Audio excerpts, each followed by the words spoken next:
Hi friends. आज एक और कंपनी है जिसके बारे में हम बात करेंगे बेसिकली इस वीडियो में।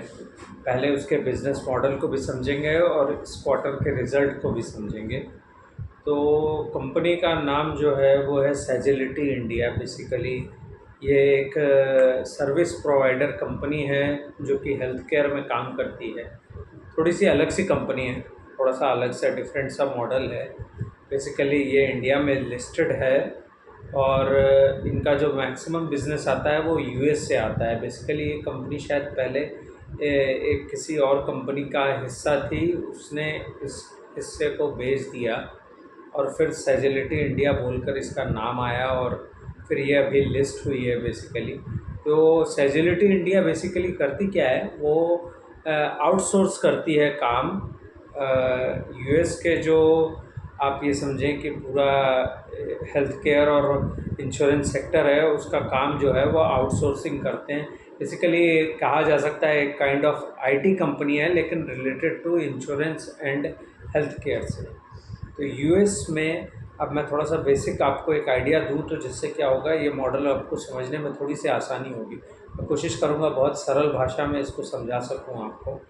तो बेसिकली थोड़ा सा कॉम्प्लेक्स है, हो सकता है थोड़ा सा वीडियो भी लंबा हो, क्योंकि चीज़ों को अगर छोटी छोटी चीज़ों को नहीं समझाऊंगा तो क्या होगा, मुश्किल होगा। एक वीडियो में सारी चीज़ें कवर करना थोड़ा सा मुश्किल हो जाता है कई बार। तो कोशिश करता हूँ कि सरल भाषा में, आसान भाषा में समझाऊँ बिज़नेस को, जिससे कि आपको भी समझ में आए कि इसमें क्या स्कोप है और क्या प्रॉब्लम्स आ सकती हैं, इसको भी समझने में आसानी हो। तो यूएस हेल्थ केयर का जो सेक्टर है पूरा यूएस में, वो करीब करीब अब 5 ट्रिलियन के आसपास है। माने हमारी जितनी पूरी इकोनॉमी है वो करीब 5 ट्रिलियन के आसपास जा रही है। हम 5 ट्रिलियन के आसपास हैं, उनका सिर्फ हेल्थ केयर और इंश्योरेंस सेक्टर ही 5 ट्रिलियन के आसपास का है, जिसमें से ओनली माने जिसमें से सिर्फ 20% ऐसा हिस्सा है जिसको कि वो आउटसोर्स करते हैं। माने बाकी चीज़ें वो खुद स्वयं मैनेज करते हैं। माने अगर 100 रुपये अगर वो खर्च कर रहे हैं तो उसमें से सिर्फ 20 रुपये ही आउटसोर्स कर रहे हैं, दूसरी कंपनियों से या बाहर से काम ले रहे हैं। बाकी सारा काम वो स्वयं मैनेज कर रहे हैं। तो आप ये समझ सकते हैं 5 ट्रिलियन का भी अगर 20% होता है तो कम से कम 1 ट्रिलियन का ऑलमोस्ट पूरा ये बिज़नेस होता है, जो कि काफ़ी बड़ा शेयर रखता है बेसिकली। उसमें से भी 20% जो आउटसोर्स किया जाता है, उसमें से सेजिलिटी के पास सिर्फ 1.23% है एज़ पर 2023। और अमेरिका दुनिया के जो देश जो मेडिकल एक्सपेंसेस करते हैं अपने नागरिकों के ऊपर या सिटीजन्स के ऊपर, अगर अमेरिका को कहा जाए तो वो करीब करीब $12,500 खर्चा करता है अपने हर सिटीजन के ऊपर, जो कि उसके बाद जो सेकंड देश है वो इससे आधे का भी कम खर्चा करता है मेडिकल एक्सपेंसेस। तो ये एक था, बेसिकली समझाने की कोशिश है कि इसमें हेडरूम कितना है। कोई भी कंपनी अगर इसमें आगे चल के अमेरिका में अगर इस तरीके की सर्विसेज में आउटसोर्सिंग बढ़ती गई, 20% है आज की डेट में, अगर ये आउटसोर्सिंग 25% या 30% या 40% या 50% भी हुई, तो आप वो समझिए कि वो जो 1 ट्रिलियन का अभी पूरा है बेस, वो बढ़कर 2.5 या 3 ट्रिलियन या 4 ट्रिलियन के पास खड़ा होगा, क्योंकि ये मेडिकल एक्सपेंसेस कभी कम नहीं होते, वो धीरे धीरे करके बढ़ते जाते हैं। और जितना आउटसोर्स होगा उतना ज़्यादा स्कोप बढ़ेगा इन कंपनियों को उसमें से अपना माने पोजीशन करने की। ये तो हुई पूरी बात। अब इसमें क्या होता है, बेसिकली कंपनी का जो है, आपको मैं बता दूं, इसमें कुछ और चीज़ें हैं जिनको समझ लेने की ज़रूरत है। और वो ये है कि पेयर्स होते हैं।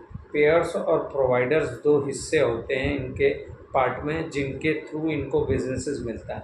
तो पेयर्स होते हैं कौन हैं, वो होते हैं हेल्थ इंश्योरेंस कंपनीज, जो कि इनके थ्रू फिनेंस या फिर आप कह लीजिए कि रिम्बर्समेंट, क्लेम का प्रोसेसिंग कराना, पेमेंट इंटीग्रिटी कराना, माने पेमेंट का एक गेटवे प्रोवाइड करना, क्लिनिकल मैनेजमेंट का प्रोवाइड करना। प्रोवाइडर्स कौन से होते हैं, प्रोवाइडर्स होते हैं हॉस्पिटल्स, फिजिशियंस, डायग्नोसिस सेंटर, जहाँ पर रेवेन्यू साइकिल मैनेजमेंट होती है पूरी इनकी।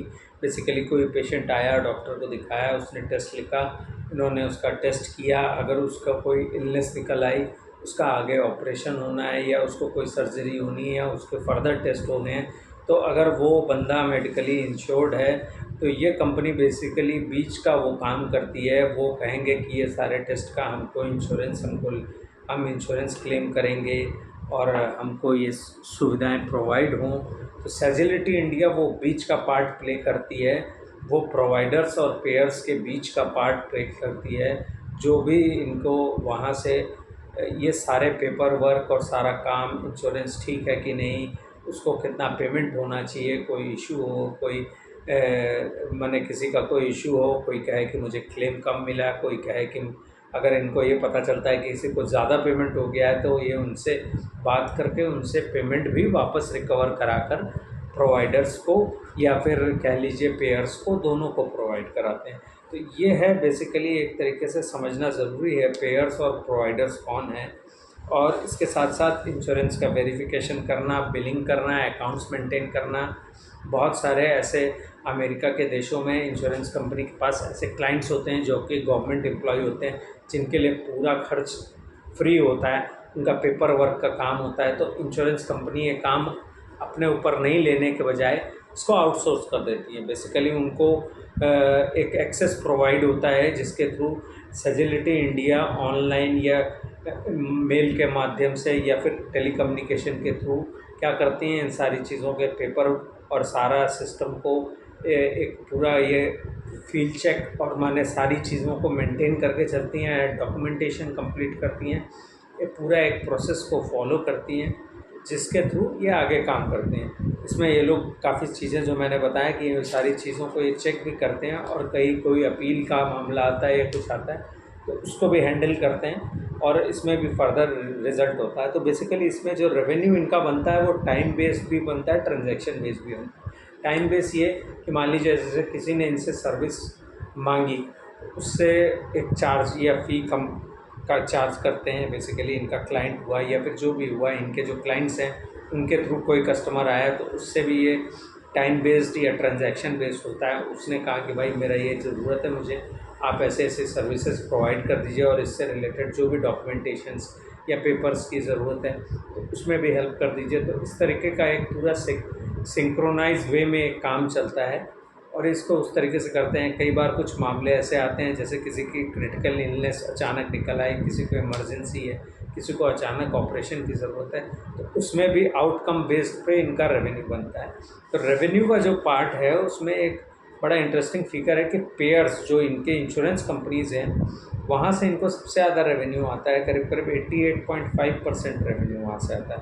और प्रोवाइडर के पास से इनका मैंने जो कि हॉस्पिटल्स हुए वहाँ से करीब करीब 11 साढ़े 11% रेवेन्यू आता है। पहले ये फिगर करीब करीब 90 और 10 का था, तो थोड़ा सा रेवेन्यू मिक्स हो रहा है और इस बार मैनेजमेंट ने ये भी बताया कि वो कोशिश करेंगे इस रेवेन्यू मिक्स को बढ़ाने का। वो प्रोवाइडर्स से ज़्यादा इनकम जनरेशन करने की कोशिश कर रहे हैं। बेसिकली ये उनकी कोशिश है जिस पे वो कंटिन्यूसली आगे लगे हुए हैं। अब जैसे इसमें अगर आप देखें तो इनके पास जो है मल्टी शेयरिंग मॉडल है इनका। 5 देशों में काम करते हैं जैसे कि यूएस, जमैका, कोलंबिया और फिलीपींस और इंडिया, और 31 लोकेशंस हैं इनकी जिसको ये कवर करते हैं। तो बेसिकली इनका जो रेवेन्यू आता है टॉप 5 क्लाइंट से 79% इनका रेवेन्यू आता है और 3 क्लाइंट्स जो इनके टॉप हैं उनसे करीब करीब 68% है। तो ये भी एक सवाल उठ कर आया कि क्या ऐसा हो सकता है कि ये क्लाइंट्स इनको छोड़कर चले जाएं, जो कि एक प्रॉब्लम वाली स्थिति है, जो इस बिज़नेस में एक प्रॉब्लम आ सकती है। बल्कि इनके टॉप 10 क्लाइंट्स से करीब करीब 91.5% रेवेन्यू आता है। तो इनका ये कहना है कि इनके जो टॉप 5 क्लाइंट्स हैं उनके साथ ये 17 साल से काम कर रहे हैं। तो 17 साल एक बड़ा समय होता है और बेसिकली इस तरीके की चीज़ों में जैसा जैसा सिस्टम है, मेरा जो एक जर्नल सेंस बनता है उसके बेसिस पे मैं कह सकता हूँ कि इस तरीके के कामों में पेपर वर्क जो है वो कंटिन्यूअसली बढ़ता जाता है। तो कोई भी इंश्योरेंस कंपनी या हॉस्पिटल जो इन सारे काम को आउटसोर्स कर रहे होते हैं वो बेसिकली उनका जो काम है और बर्डन है वो आने वाले समय में बढ़ता ही जाना है। और वो बेसिकली हमेशा ये कोशिश करते हैं कि जो हम उनको ये सर्विस प्रोवाइड कर रहा है उससे वो और भी ज़्यादा हेल्पफुल और ज़्यादा आसान तरीके से काम करा सकें, जो कि ज़्यादा स्मूथ हो। तो बेसिकली इसमें मेरा ये कहना बेहतर होगा कि शायद कोई एक लैग आए किसी पीरियड में, लेकिन बेसिकली ये बिज़नेस ठंडा पड़ता हुआ नहीं दिखता है, क्योंकि देखिए मेडिकल इमरजेंसीज तो किसी के साथ भी ना हो, लेकिन सच यही है, रियलिटी ये है कि मेडिकल इमरजेंसीज किसी के साथ भी हो सकती हैं, और इस तरीके का पेपर वर्क का काम करना एक काफ़ी टीडियस जॉब है बेसिकली। तो कंपनी जो है वो उसका यही कहना है कि इसमें हम काफ़ी आगे तक बढ़कर जा रहे हैं। इनके पेयर्स जो हैं उनके कुछ नाम मैं आपको शेयर कर देता हूँ।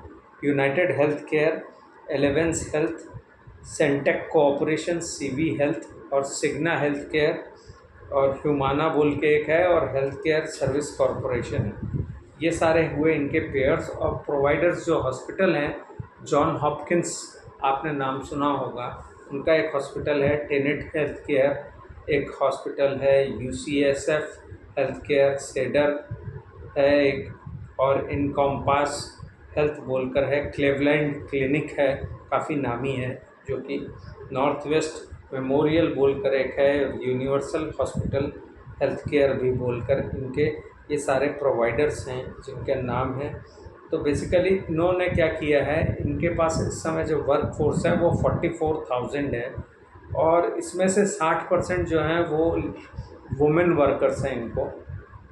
तो सबसे बड़ी बात ये आती है, कंपनी के पास जो मैक्सिमम वर्कर्स हैं वो एज एन वुमेन हैं, और 60% जो वर्क फोर्स है वो वुमेन्स हैं जो काम कर रही हैं, जो कि बहुत बड़ा नंबर होता है बेसिकली।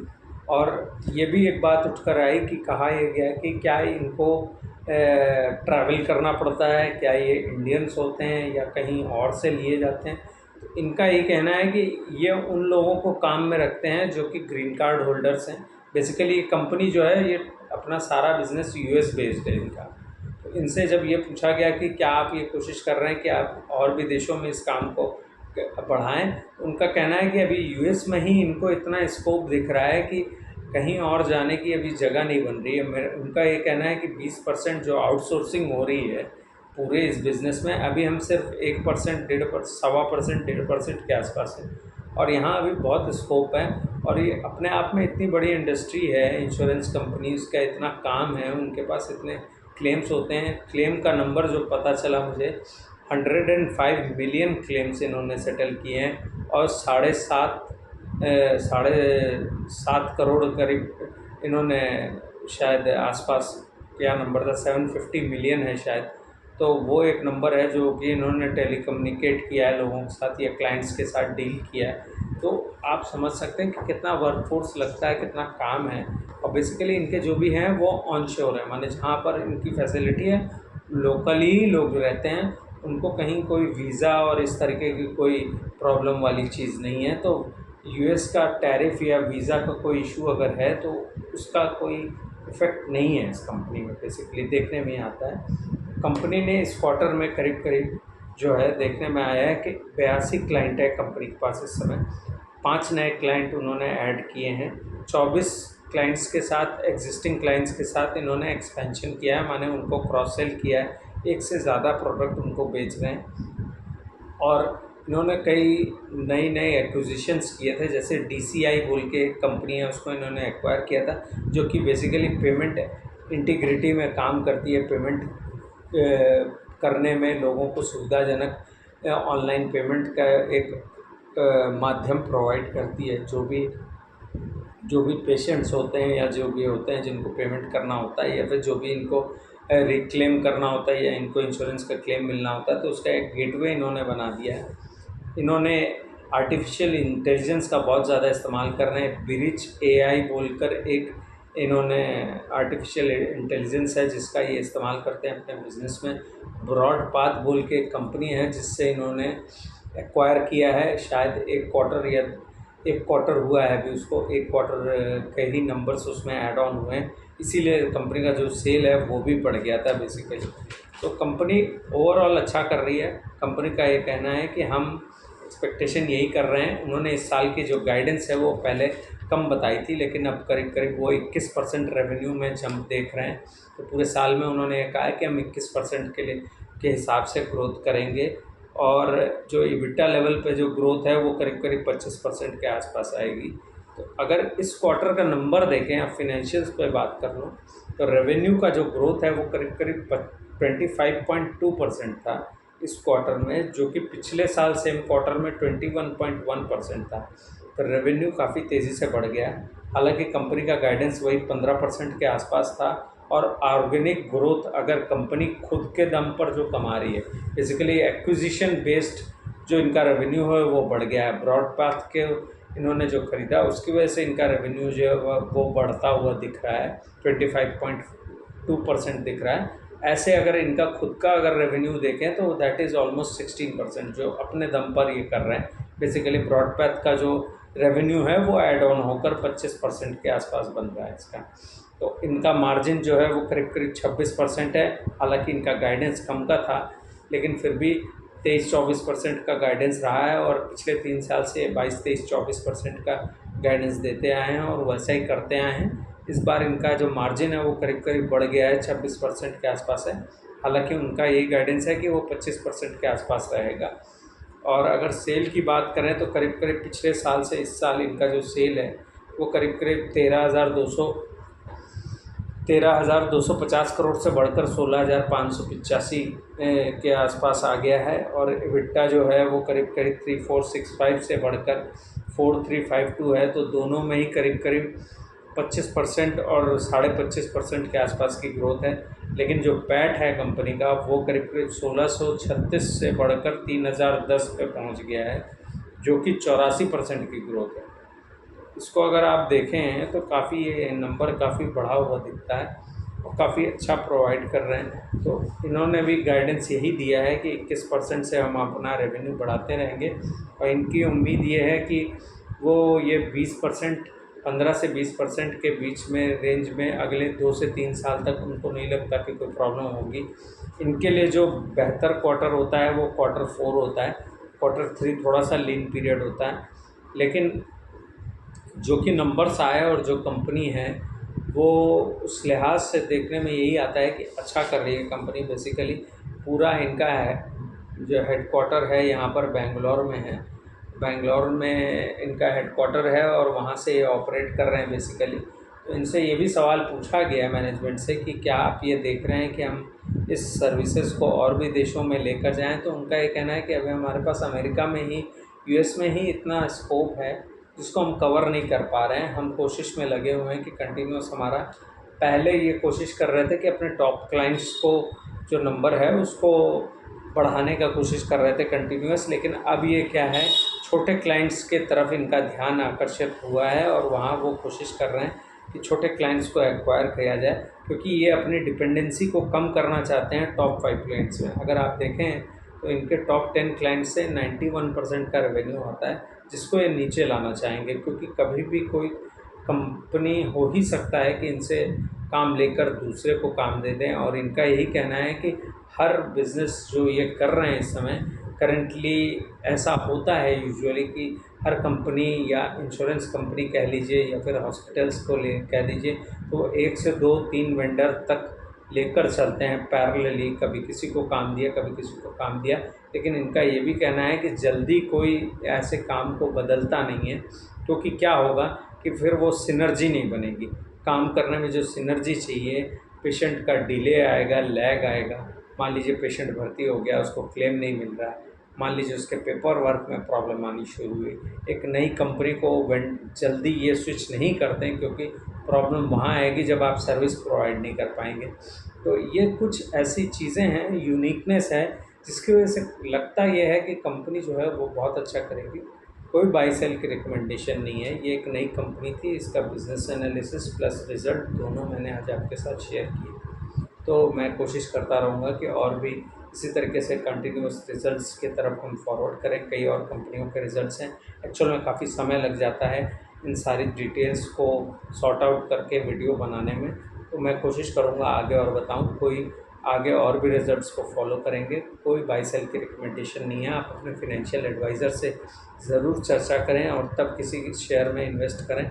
मैं कोई बाई सेल की रिकमेंडेशन यहाँ नहीं दे रहा हूँ। ये सिर्फ एजुकेशनल पर्पज़ के लिए ये वीडियो है, और मेरी कोशिश ये रहेगी कि आप आपका कोई सवाल हो तो ज़रूर पूछें, उसको मैं कोशिश करूँगा कि ज़रूर मैं वीडियो के थ्रू उसको सॉर्ट आउट करने की कोशिश करूँ, या आप मेरे कम्युनिटी में भी टैग कर सकते हैं अपने क्वेश्चन को, वहाँ पर भी मैं कोशिश करता हूँ रिप्लाई करने की। Thank you so much.